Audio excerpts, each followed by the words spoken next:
So, Assalamualaikum. My name is Muhammad Adam Mukrish. So, the purpose of the analysis is to provide the student affairs department at College Indra Mahkota in enhancing academic performance and student success. By analyzing study methods and system used by students to study, the department can make informed decision about inquiry-based learning, academic strategies, and support system tailored to study needs. So, the main objective of this analysis is to understand the performance trends of diploma graduates, to find study methods and support system that contribute to high CGPA achievement, and to discover patterns in study preference in studying.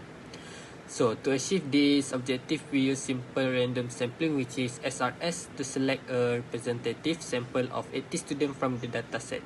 Simple random sampling was chosen because it ensured that every student has an equal chance of being included, reducing bias, and provide a sample that accurately reflect the diversity of the population. This method enhances the validity and reliability of the findings. So, firstly, we list the number of students of KPM Indra Mahkota Diploma graduates. Secondly, 200 student is determined as the population size. Number 3, after creating the random number table, it will be used horizontally. Next, the number in the table are split into 3 digits. And lastly, select every number that occupy the range of population until the sample size is enhanced. Assalamualaikum warahmatullahi wabarakatuh. My name is Arif Nazmi Muhammad Nasir. Today I will present the data distribution for task 2, gender distribution, 44 male and 36 female. Diploma program, most students are in DIA, 22 students, and the list in DCD, 18 students. Study method, 33 prefer self-study, 25 group study, and 22 both. Support system, 49 relate on family, while 31 depend on peers.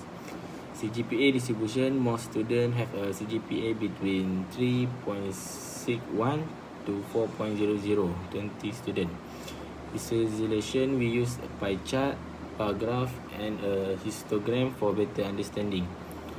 In conclusion, most students prefer self-study, rely on family support, and many have high CGPA. Thank you. So, Assalamualaikum. My name is Raja Muhammad Arfan Wirajalisha. I will explain about task 3, data analysis. In this section, we analyze the CGPA data by gender to understand the academic performance trends among male and female students. We will calculate the following statistical measure: mean, mode, median, quantized, standard deviation, percent of measure of skewness, and coefficient of variation. So for question A, selecting a qualitative variable. For this analysis, we select gender as the qualitative variable. The data is grouped into 2 categories, male and female. We use the group frequency table for CGPA to perform the necessary calculation. For B, the calculation of mean. The mean provide the average CGPA for each gender. So for male is 3.06 and for female 3.13. So this show that female students have a slightly higher average CGPA than male. For mode, the mode identify the most common CGPA range. So for mode male is 2.23 and for female is 3.65. So both groups have their most common CGPA in the highest class interval, reflecting good academic performance. So for median, for male is 3.21 and for female is 3.16.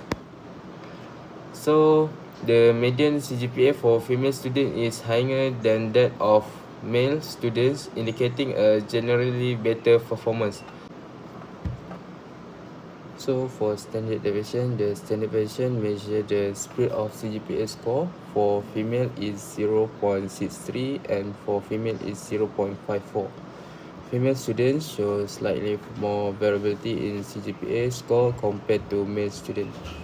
So next is coefficient of variation. The coefficient variation compare the relative variability between the two groups.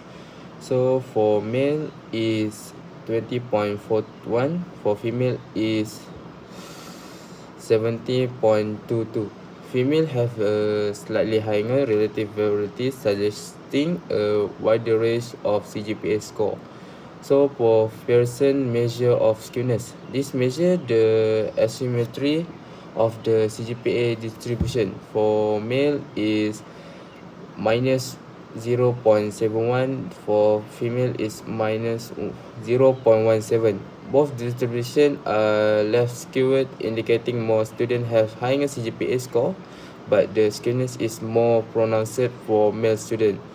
So summary and comparison mean female students have a highest average CGPA 3.21 compared to male student 3.08.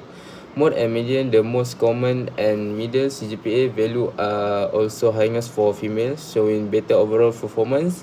Standard deviation and CV females show slightly more variability, indicating a wider spread of CGPA score. Skewness, both groups are less skewed, with male students showing a more pronounced skewness. So the analysis indicate that female students generally outperform male students in terms of CGPA. The left skewness suggests that a majority of students is in both categories have relatively high CGPA score. Recommendation include investigating the factor contributing to the highest average performance among female students, providing targeted support program for male students to reduce the variability and improve overall performance. So for conclusion is targeted academic support for males. Develop targeted academic support program for male students, focusing on improving their weak areas.